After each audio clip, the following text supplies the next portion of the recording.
अहम खबर शामिल करते हैं। कराची में डकैती की वारदातों में दिन ब दिन इजाफा हो रहा है। दिन दहाड़े सरेआम नाज़िमाबाद बोर्ड हाफिज पुल के नीचे जिन्ना वुमेन यूनिवर्सिटी के सामने खुल्लम खुल्ला डकैती हो रही है।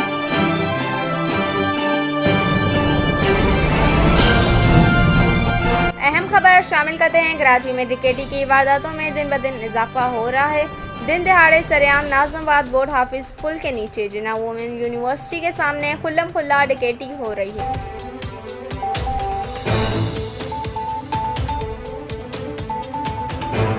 अहम खबर शामिल करते हैं। कराची में डकैती की वारदातों में दिन ब दिन इजाफा हो रहा है। दिन दहाड़े सरेआम नाज़िमाबाद बोर्ड हाफिज पुल के नीचे जिन्ना वुमेन यूनिवर्सिटी के सामने खुल्लम खुल्ला डकैती हो रही है।